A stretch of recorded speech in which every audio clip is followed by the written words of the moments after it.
quick little demonstration why I use the rages. They're phenomenal anyways, but every kill shot I've ever had with the rage, I mean, these broadheads right here, this is a new one, obviously it's in my quiver, which means I'll still use it, but I changed to the Swhackers and I'll kind of show you why.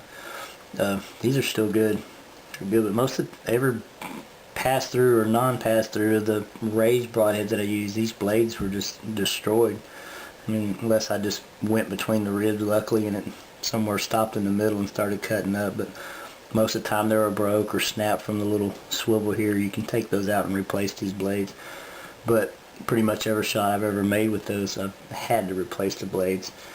I just switched to the Swhackers this year because of a little concept I liked from it, and I'll explain it here in a second. But shot 2 deer already right out of the box, put them on, replaced, you know, took the rages off and put the Swhackers on because I was going to try them. And two for two nice deer, man. And these this is actually one of the broadheads that was on one of the deer. I cleaned it up quite a bit, but there's absolutely nothing wrong with these blades.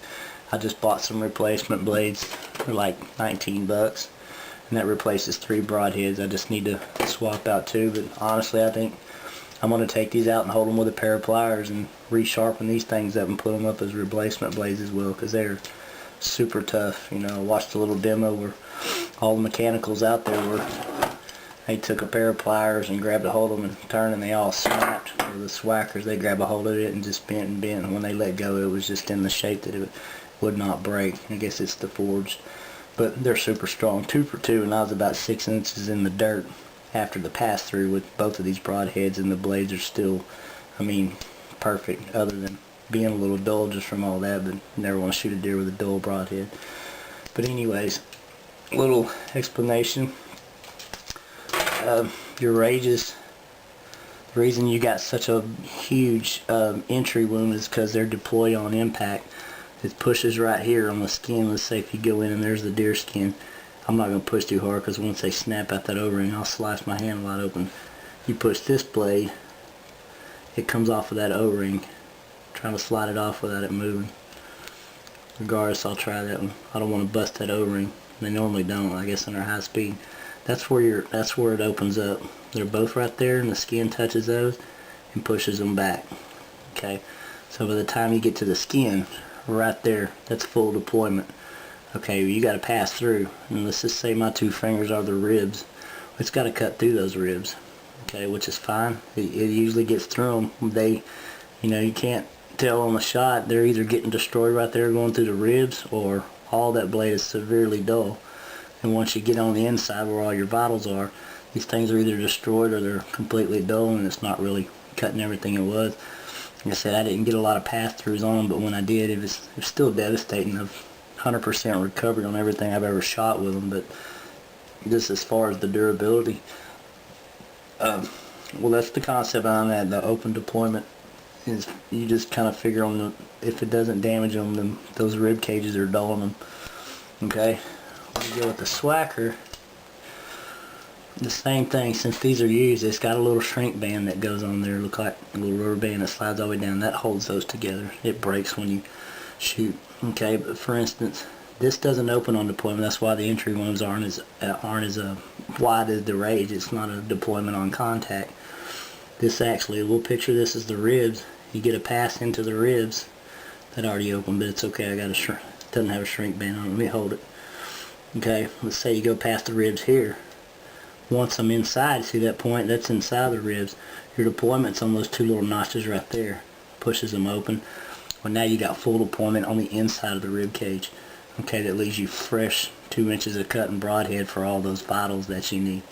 Okay, but I skipped both deer out, and I guess it smashed dead on the ribs, but it cracked both of them regardless. And even then, cracking in, you're still not using your normal blades.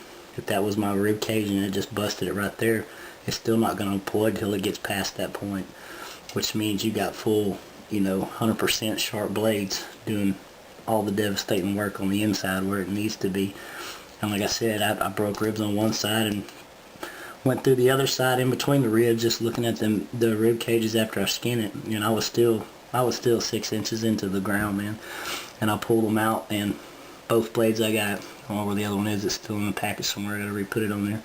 But these are the blades after they were used. I mean, they're absolutely straight, both sides. And like I said, I'm not knocking the Rage. I still like them. This one's still a good blade, and it's on the quiver in my arrow because I'm going to use them up. I'm not going to throw them away.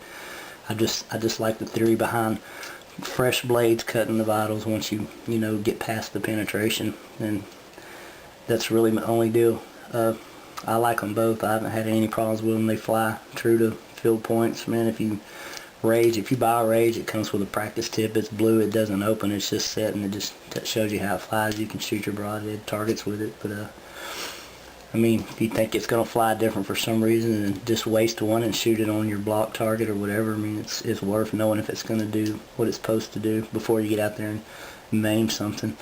But it's pretty much gonna fly like you want it to. But like I said, there's a difference to me. I'm a professional. I've just bow hunted since the 5th grade. I shot my first buck in 5th grade. I've been ate up with it ever since. I got deer rifles, got plenty of rifles, but they stay in the gun case. I'm serious 100% bow hunting since the 5th grade, and I'm 40 now, so it's been fun, and it's just trial and error. And I do like these kind of mechanical. They're both good though, so I mean, there's your difference, and that's kind of why I went to the Swhackers and got away from the Rages. But like I said, I'll still shoot them. I'm not knocking them in. They're both devastating, but durability, these are the way to go. The Swhackers, they're pretty nice. Well, good luck with